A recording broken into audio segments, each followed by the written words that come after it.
네, 안녕하세요. 날씨가 많이 추워졌습니다. 어떻게 또 건강히 또 안전히 평안히 잘 지내셨습니까? 오늘 일곱 번째 시간, 네, 사도 바울이 전한 복음의 핵심 가운데서 네, 죄에 대해서 좀 생각을 해 보도록 하겠습니다. 이 죄라는 것 우리가 많이 배워서 알고 있죠. 어, 먼저 이 오늘 강의를 어떤 흐름으로 시작을 할 거냐면 우리가 그 교리에 관해서 이렇게 뭐 수업도 듣고 강의도 듣고 많이 하셨을 텐데, 교리에 나와 있는 대표적으로 소요리 문답에 나와 있는 그런 그 중요한 핵심들을 살펴보면서 이제 바울이 그것을 뒷받침하기 위해 말했던 어떤 그 구절들, 성경 구절들을 이렇게 좀 살펴보는 그런 흐름으로 한번 좀 생각해 보고자 합니다.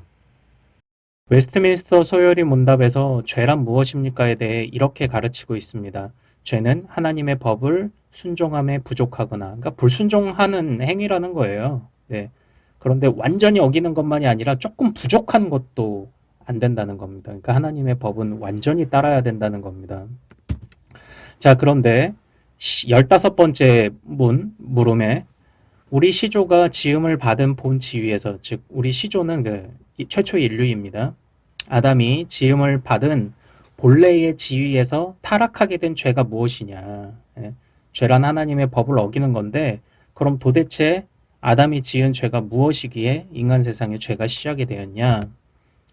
자, 답은 우리 시조가 지음을 받은 본 지위에서 타락하게 된 죄는 금지된 실과. 이 금지된 실과가 뭐죠? 선악과입니다. 금지된 실과를 먹은 것이었습니다. 그런데 여기서 하나하나 좀 항목을 생각을 해 보겠습니다. 죄는 하나님의 법을 순종함에 부족하거나 불순종하는 것입니다. 이렇게 했잖아요. 하나님의 법을 생각해 봅시다. 일단 법을 어긴 것은 죄가 되는 것, 이건 맞죠. 그런데 더 중요한 것은 왜 우리가 그 법을 지켜야 하느냐입니다. 그러니까 다시 표현하면 왜 우리는 하나님의 법을 지켜야 하나요? 왜 우리는 하나님의 법을 지켜야 되나요? 그것은요, 하나님은 법을 만드실 수 있는 분이시기 때문입니다. 즉, 하나님은 주권이 있으시기 때문이에요. 하나님에게 주권이 있으시기 때문에 하나님의 법에 순종해야 됩니다. 그런데 왜 하나님께 주권이 있습니까? 하나님은 창조주이시기 때문입니다. 그래서 그에게는 주권과 권위가 있습니다. 그분이 주인입니다. 만드신 분이기 때문에 주인이신 거죠. 자, 현재 우리가 지키면서 살아가는 대한민국의 헌법으로 한번 생각해 보겠습니다. 대한민국의 헌법을 우리가 왜 지키죠? 우리나라의 주권은 누구에게 있습니까? 국민에게 있죠. 그런데 그 국민의 대표가 결정한, 그러니까 즉 따지고 보면 국민이 합의한 헌법, 그것을 지키는 이유는 주권이 있는 국민이 세운 법이기 때문이에요. 자, 똑같이 하나님 나라에서는 누구에게 주권이 있습니까? 하나님께 주권이 있습니다. 왜냐? 하나님이 창조주이시며 주인이시니까요. 그러므로 하나님은 법을 만드실 수 있고 그 주인의 말에 따라야 되는 것이죠. 지금 우리가 대한민국 헌법을 지키는 이유하고 사실 같습니다. 주권자가 만든 것이기 때문에 따르는 것입니다. 과거에 왕정시대 때는 왕이 곧 국가요, 왕의 말이 곧 법이었던 것도 왜 그렇습니까? 주권이 왕에게 있기 때문입니다. 오늘 우리 대한민국의 헌법도 주권이 있는 국민이 만든 거기 때문에 모든 국민이 따라야 되는 것과 동일한 것입니다. 자, 그리고 두 번째, 하나님의 법은 이렇게 이제 해결을 했고요. 근데 문제는 여기서 이제 금지된 실과, 즉 선악과에 관한 이야기를 해보겠습니다.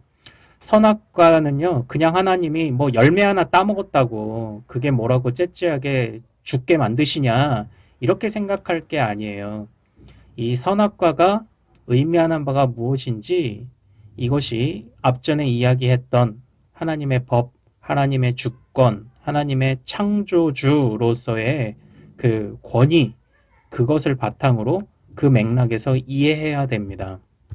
자, 한번 좀 자세히 보겠습니다. 자, 하나님께서 사람을 어떻게 창조하셨습니까? 남녀로 지으셨어요. 그런데 자기의 형상대로 지으셨다고 합니다. 그런데 이 형상이라는 의미가 얼굴이 닮았다는 것은 아닙니다. 뭐 하나님이 아버지라서 뭐 남자인데 어떻게 남자와 여자를 지으시냐 뭐 이런 거 아닙니다. 하나님은 영이십니다. 그냥 자신을 아버지라 부르도록 계시하셨기에 우리가 아버지라 부르는 거지, 하나님은 어떤 물리적인 성별이 남자냐 여자냐 있다? 그렇게 말을 할 수는 없을 것입니다. 우리는 하나님을 삼위일체의 하나님이 사실 다 이해할 수 없어요. 우리의 한계가 있기 때문입니다. 그저 자신을 드러내신 대로 믿는 것 뿐입니다. 자, 그런데 이 하나님이 인간을 자기 형상으로 지으셨다고 해요. 그런데 그 형상의 의미를 보면 그 다음 말, 예, 그 지식과 의와 거룩함이 있게 지으셨는데, 자, 이건 지식, 의, 거룩함은 이건 하나님이 가지고 계신 속성이죠. 그것들 일부를 우리가 그 닮았다는 건데, 무엇보다 피조물을 다스리게 하셨다. 예, 이게 중요해요. 즉 하나님은 인간을 지으셨을 때 하나님이 인간을 하나님의 형상으로 지으셨다고 했을 때 그 의미는, 중요한 의미는 다스리는 자입니다. 그런데 무엇을 다스리는 자? 피조물을 다스리는 자, 이거예요. 즉 다시 말하면 하나님은요, 인간에게 피조물 가운데 최고의 위치를 부여하셨습니다. 그래서 요거 살짝 벗어나서 이런 얘기를 좀 드리고 싶은데요. 어느 과학자가 있었어요. 근데 자신은 무신론자지만 그 종교는 꼭 필요하다고 생각한다는 그런 이야기를 하기도 했습니다. 알쓸 신잡이라는 그 TV 프로그램에서 나와서 그런 얘기를 했어요. 왜냐하면 인간이 그저 세포 덩어리, 단백질 덩어리라고만 보는 관점에서는 인간이 다른 생물들보다 우월하다고 말할 수 있는 이유가 전혀 없다고 이야기를 해요. 그래서 본인은 종교나 철학이 꼭 필요하다고 생각한다. 무신론자가 이렇게 이야기를 하더라고요. 어떤 면에서 저도 많이 동의를 했었습니다. 그런데 성경이 가르치는 바가 무엇입니까? 하나님은 인간을 피조물 중에 최고의 위치로 지으셨다. 그래서 다스리는 자가 되게 하셨다라는 것입니다. 하나님이 인간을 어떻게 생각하시는지, 얼마나 존귀하게 생각하시는지 우리는 여기서 알 수 있죠. 자, 다시 말하면요, 하나님이 인간을 자신의 형상을 따라 피조물을 다스리는 자로 지으셨는데, 다시 말하면 창조주이신 하나님을요, 그래서 잊어서 안 돼요. 왜냐하면 인간에게 존재의 가치를 부여하신 분이 하나님이시기 때문입니다. 또 하나님의 권위를 그러므로 잊어서는 안 됩니다. 예, 존재의 가치를 만드신 분의 권위, 예, 그분의 권위를 무시해서는 안 된다라는 거죠. 그러므로 선악과는요, 단지 뭐 금지를 위한 그런 열매가 아니었어요. 선악과의 중요한 의미는요, 피조물 중에 최고의 위치인 인간에게 무언가를 명령하실 수 있는 분이 계시다는 것을 잊지 말아라. 그것을 보여주는 상징이 바로 이 선악과였습니다. 그러니까 선악과는 뭐 이렇게 어디 만화나 실제 어떻게 생겼는지 몰라요. 만화나 뭐 이런 데 보는 것처럼 뭐 사과처럼 생겼네, 탐스럽고 빨갛고, 그런 거 모릅니다. 근데 중요한 것은 선악과는요, 그 에덴 동산에서 꼭 필요했던 거예요. 잘 보십시오. 피조물들 가운데 최고의 위치이지만, 피조물을 다스리는 자이지만, 인간은 온 우주의 주인이시며 온 우주를 다스리시는 하나님의 그 권위 아래에 있는 거예요. 우리나라 대통령도 보십시오. 높은 지위를 가지고 있지만 그 권위를 누가 주었습니까? 국민. 국민을 외면하는 대통령은 그건 대통령이 아니에요. 다스리는 자가 아니에요. 왜냐?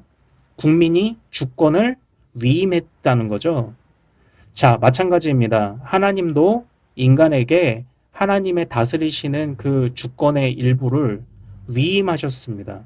그러므로 이 하나님을 떠나서는 인간의 존귀함에 대해서 말을 할 수 없고, 하나님의 권위에 대해서는, 하나님의 권위를 외면하고서는 이 인간의 삶을, 인간의 위치를, 이걸 말할 수가 없어요. 그러므로 선악과를 따먹었다는 것은 무엇을 의미하는 겁니까?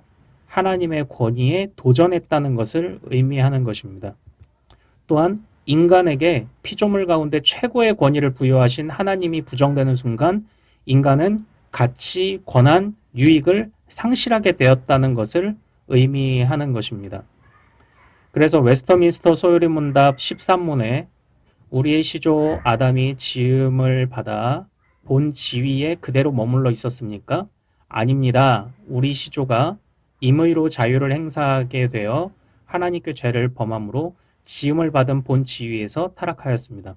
최고의 지위를 부여하신 하나님을 부정하니 주권자를 부정하니 그 지위를 빼앗기는 거죠. 그래서 우리는 본래 지위를 상실하게 된 것입니다. 제가 이렇게 설명을 드릴게요. 성경은요, 우리를 하나님이 이 땅 가운데 보내신 사신이라고도 표현을 합니다. 즉, 대사이죠. 대사. 사신, 대사는요, 그 자신이 스스로 권위를 가지고 있지 않아요. 그 사신과 대사가 왔을 때, 다른 나라 대사가 왔을 때, 우리가 그를 극진히 대접하는 이유는 그 사람이 대통령과 그 나라의 정부를 대신해서 온 거기 때문이거든요. 그에게 권위를 준 사람을 대신, 그러니까 그 사람을 대통령처럼 이제 우리가 그 대우를 해주는 겁니다. 근데 만약에 그 대사가 자기 국가를, 자기 조국을 배신했다고 한번 생각해 보십시오. 그러면 더 이상 대사가 아니죠. 왜냐? 자기에게 권한을 준 것을 외면했으니까요. 그럼 자기 조국을 배신한 대사가 다른 나라에 가면 어떤 일이 벌어집니까? 그 사람을 대우해줄 이유가 없습니다. 왜냐? 권위가 없으니까요. 그 대사를 보고 대우를 해준 게 아니라 대사에게 권한을 위임한 대통령과 정부를 보고 대우를 해준 거잖아요. 그 대사를 그 나라의 대통령과 정부처럼 여겨서 대우를 해준 거죠. 즉, 대사는 대통령의 거울이죠. 자, 거울이라는 표현 등장을 했습니다. 지난 시간에 우리가 살펴봤죠. 우리 인간의 제일 되는 목적, 하나님께 영광 돌리는 것. 이게 바로 창조의 목적이었습니다. 하나님의 대사가 되어 하나님께 권한을 위임받은 지도자가 되어 하나님의 통치하시는 원리 그대로 이 세상을 다스려야 했던 자들. 그 통치하시는 원리를 벗어났을 때, 즉 조국을 배반했을 때, 그 사람은 권한을 상실하게 되는 거죠. 그러니까 이 거울의 역할을 상실한 것, 이것이 죄이죠. 이 죄라는 것은요, 사실 어느 누구도 피해갈 수 없습니다. 그 로마서 3장에 있는 말씀을 보면 또 이런 말씀들이 있는데요. 여기 한번 보시면 유대인이나 헬라인이나 다 죄 아래에 있다 이렇게 되어 있어요. 그 당시에는 유대인 아니면 이방인 뭐 이렇잖아요. 유대인 그리고 뭐 이방인을 대표하는 그 당시에 가장 큰 문화를 이루고 있던 헬라인 모두가 다 죄 아래에 있다. 그러니까 이것을 피할 수 있는, 죄를 피할 수 있는 사람은 아무도 없다라는 것을 의미하고 있습니다. 로마서뿐만 아니라 에베소서에서도 사도 바울은 이런 말씀들을 했었습니다. 에베소서 2장 1절에 그는 허물과 죄로 죽었던 너희를 살리셨도다. 그러니까 예수 그리스도는 허물과 죄로 죽었던 너희를 살리셨다. 이렇게 말씀하는데 허물과 죄로 죽었던 너희가 누굽니까? 처음에 이 너희는 이라고 하는 자들은요, 이방인일 거예요. 그러니까 사도 바울 입장에서 봤을 때 너희는 이라고 하면 그 에베소 교인들을 비롯한 이방인들입니다. 그런데 그 이방인들 한번 보십시오. 너희는 공중의 권세 잡은 자를 따랐다. 너희는 악한 영들을 따랐다. 이렇게 되어 있죠. 근데 이것은 그 당시에 일반적인 인식이었던 것이 맞습니다. 유대인이 아닌 이방인들은 버림받은 자들이다. 뭐 이렇게 생각했던 게 일반적이잖아요. 근데 그 다음 고백이 놀랐습니다. 아주 놀라운 고백이 이어지는데 우리도 너희는 악한 영들을 따랐다. 그런데 우리도 너희와 다를 바 없다. 이렇게 얘기하고 있는 거예요. 여기서 우리도가 무엇입니까? 로마서 말씀처럼 유대인이에요. 그러니까 유대인이나 이방인이나 할 것 없이 모두가 공중의 권세 잡은 자를 따랐고 본질상 진노의 자녀이었다고 말하는 것입니다. 그러니까 죄에 대해서 부정할 수 있는 사람은 아무도 없다라는 것을 이렇게 말씀을 통해서 사도 바울이 이야기를 하고 있는 것입니다. 하나님의 권위에 관해서, 주권에 관해서 우리가 계속 얘기했는데요. 이것 하면 떠오르는 것 있으시죠? 지난 시간에 우리가 살펴봤던 것, 바로 하나님의 나라입니다. 이 하나님의 나라라는 것은요, 예수님이 부활하신 이후에, 그러니까 부활하신 이후에 승천하시기 전에 그 제자들에게 마지막 이제 그 핵심적인 메시지를 주고 가시잖아요. 그때 예수님이 무엇을 말씀하셨습니까? 사도행전 1장 3절에 네, 하나님 나라의 일을 말씀하시니라. 부활하신 이후에 40일 동안 그들에게 보이시며, 그러니까 스스로 보이셨다는 게 뭐예요? 부활의 확실한 증거를 보이시며 전하여 알려주고자 하셨던 것 핵심. 그러니까 부활을 통해 알려주고자 하셨던 것의 핵심이 뭐냐? 하나님 나라. 이렇게 되어 있어요. 또 사도 바울도 동일합니다. 사도행전 19장과 28장에 보면 담대히 하나님 나라에 관하여 강론했다. 또 하나님 나라를 전파하며 주 예수 그리스도에 관한 모든 것을 담대하게 거침없이 가르쳤다. 이렇게 되어 있죠. 자, 하나님 나라를 전파했다. 이렇게 되어 있는데 그게 주 예수 그리스도에 관한 모든 것이랍니다. 그러니까 예수님이 말씀하신 핵심 하나님 나라와 사도 바울이 전했던 그 하나님 나라, 사도 바울이 전한 핵심이었던 하나님 나라가 지금 동일하다는 것을 이제 볼 수가 있는 것입니다. 하나님 나라의 특징이 뭐라고 했습니까? 하나님의 다스리심입니다. 자, 그렇다면 하나님의 다스리심을 거부하면 하나님 나라에서 추방돼야죠. 그래서 범죄한 아담과 하와가 에덴 동산에서 쫓겨날 수밖에 없었던 것입니다. 조국을 배반한 대사가 어떻게 해야 됩니까? 처벌해야죠. 쫓겨내야죠. 쫓겨나가게 하고 아니면 그 대사의 지위를 박탈해야죠. 마찬가지입니다. 대한민국의 법을 어기면 어떻게 됩니까? 처벌받죠. 교도소 가야죠. 격리돼야죠. 외국인의 경우는요. 불법 체류자 추방해야죠. 마찬가지입니다. 에덴 동산에서 왜 쫓겨날 수밖에 없었는가? 하나님의 다스리심과 권위, 주권이 최고인 하나님의 나라를 거부했으니까 당연히 추방돼야 되는 게 당연하지 않습니까? 죄로 인해서 우리는 에덴 동산의 불법 체류자가 된 것입니다. 그래서 웨스터민스터 소요리 문답 13문에 보면 여기에서 우리 시조 아담이 임의로 자유를 행사하게 되었다 이런 표현이 있습니다. 인류에게 자유가 있는데요. 임의로 남발하는 자유가 아니에요.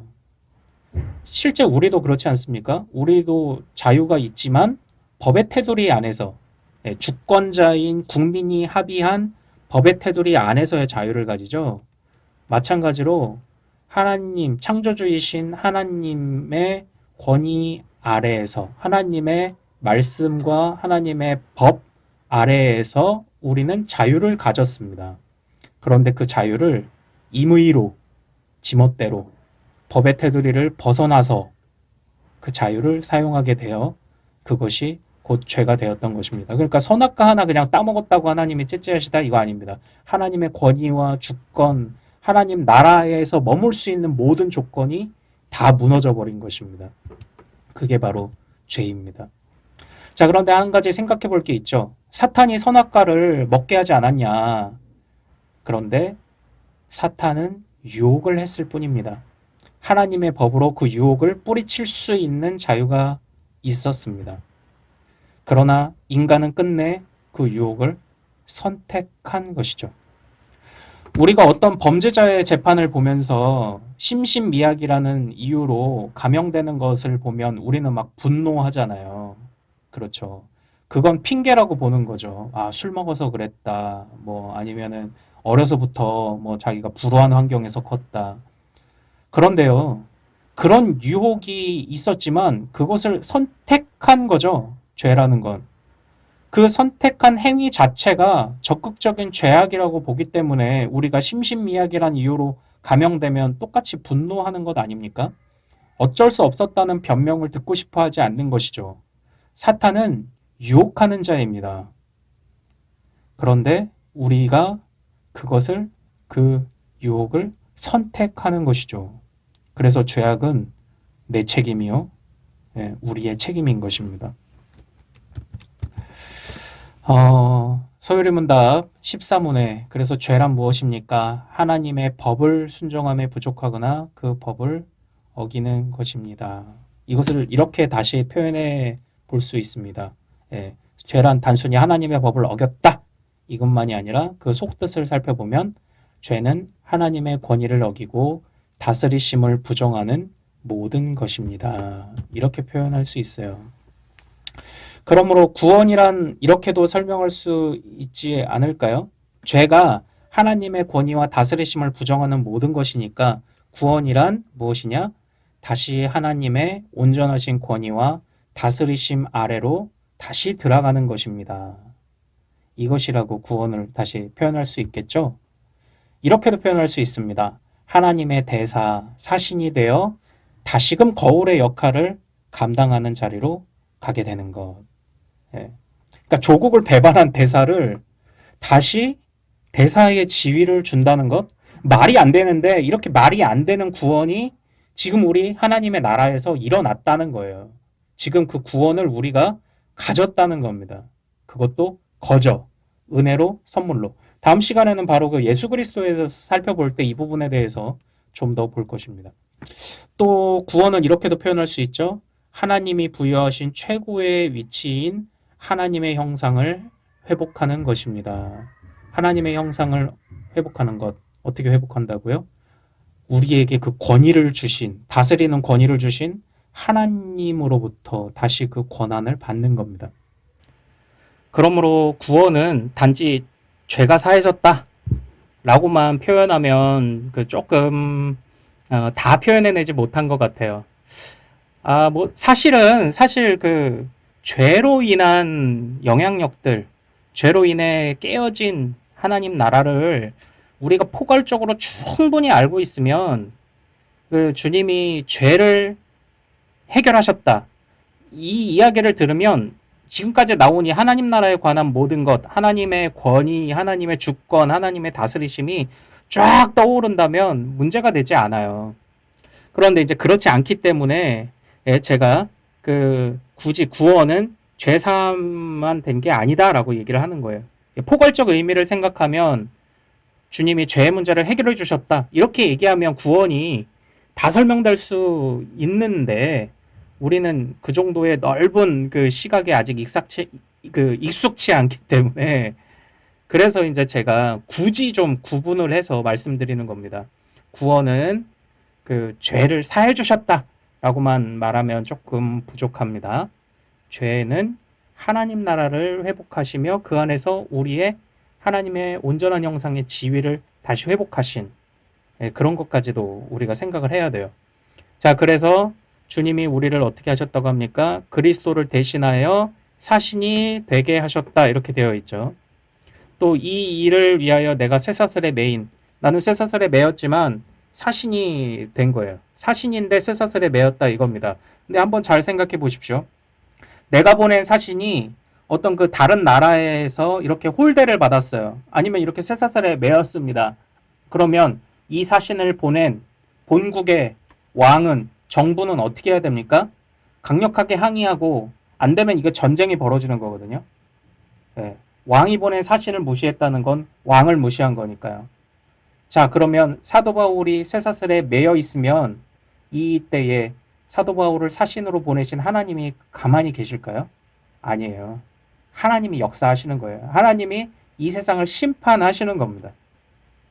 지금도 살아서 하늘 보좌 우편에서 온 만물을 통치하시는 예수 그리스도께서 매여 있는 사신된 사도 바울을 위해서 일하시고 싸우시는 것입니다. 이렇게 구원받은 자들은 다시금 하나님의 사신이 된 것이죠. 다시금 그 사신이 되어 회복된 지위를 갖게 된다라는 것입니다. 예, 예, 이렇게도 표현해 볼 수 있어요. 그래서 선악과 하나님의 법 이런 얘기가요. 이게 굉장히 깊은 의미들을 가지고 있습니다. 근데 저는 이 죄악에 관한 이야기들을 할 때 사실 좀 우려하는 것이 무엇이냐면요. 인간의 타락이나 죄악에 관한 이야기는요. 무슨 환타지나 동화 속 이야기 같이 여겨진다는 겁니다. 이게 손에 잘 안 잡히죠. 그런데 그것은 바로 우리들의 이야기며 나의 이야기입니다. 아담이 물론 대표자였기에 아담의 범죄로 인간 세상에 죄가 들어왔지만, 그건 내가 지은 지 아닌데요? 라고 변명하더라도 현재 살아가는 우리가 하나님의 권위를 인정하지 않는 아주 짧은 순간이라도 있다면, 그리고 그것이 있다는 것을 부인할 수 없죠. 그렇다면 우리는 지금 적극적으로 하나님의 권위를 반대하고 있는 겁니다. 그래서 선을 행하는 자는 하나도 없다. 선을 행하는 자는 없나니 한 사람도 없다라고 로마서에서 바울이 고백한 거죠. 이 죄라는 문제, 이것을 악이라고 한번 생각을 해봅시다. 사실 우리가 단순히 생각해서 우리가 우리 자녀들에게 물려주고 싶은 세상, 그건 사실 이 악이 없는 세상 아닙니까? 약육강식이 없고 왕따가 없고 공정한 기회와 분배가 있고 소외가 없고 우리 이런 세상을 물려주기를 꿈꾸죠. 그리고 우리가 뭐 나름 이 세상에서 힘도 가지고 그 뭐 돈도 좀 많이 갖고 하려는 이유가 무엇입니까? 바로 우리 자녀들이 약육강식의 세상에서 살아남기를 바라고 좀 떵떵거리면서 살 수 있도록 왕따 안 당하고 그리고 어차피 공정한 기회와 분배가 없으니 거기서 살아남으려고 남으라고 우리가 지금 이렇게 아웅다웅 사는 거 아닙니까? 근데 이게 근본적으로 돈을 많이 번다고 높은 지위에 올라간다고 해결되는 문제가 아니에요. 이번 코로나 사태를 보면서 저는 이 그 큰 기업들이 무너져가는 것들 보면서 영원할 것만 같던 것들이 막 무너지죠. 예, 뭐 우리나라도 지금 부동산 열풍이지만 일본의 그 잃어버린 10년이라고 하는 우리도 곧 그 일을 겪게 된다. 부동산 버블이 언젠간 꺼진다. 뭐 이런 얘기들 듣잖아요. 영원한 건 없어요. 근본적으로 이걸 치유하려면 우리나라가 지금 우리 국민들이 정부에 바라는 것도 그런 것 아닙니까? 악이 없는 세상. 근본적으로 따져보면 공정하고 올바른 세상. 그걸 만들어 달라고 권한을 위임하는 거잖아요. 그러니까요, 어찌 이 죄의 문제, 악의 문제가 우리의 이야기가 아니라고 말할 수가 있습니까? 어떤 법을 따르느냐? 이것은 바로 누구의 지배를 받고 있는지를 보여주는 증거도 됩니다. 하나님의 법을 따르면요, 하나님의 권위 아래에 있는 겁니다. 여러분은 하나님의 말씀을 지킵니까? 아니면 죄의 유혹을 따릅니까? 여러분은 하나님의 다스리심 아래에 있습니까? 아니면 죄의 지배 아래에 있습니까? 이것에 대해서 고민해 봐야 되죠. 자, 오늘 이 강의도 들어주셔서 감사드리고요. 제가 중간에 두 번 그냥 넘어갔었죠. 2주를. 이게 참, 이게 뭐 일이 꼬이려니 또 이게 의도대로 안 돼서 이게 너무 죄송하고요.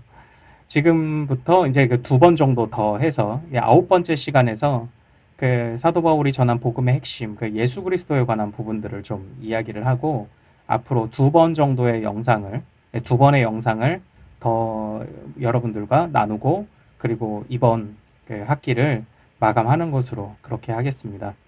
많이 춥습니다. 아무쪼록 건강히 또 평안히 안전히 기도하시면서 또 담대하게 이번 한 주를 또 보내셨으면 좋겠습니다. 감사합니다.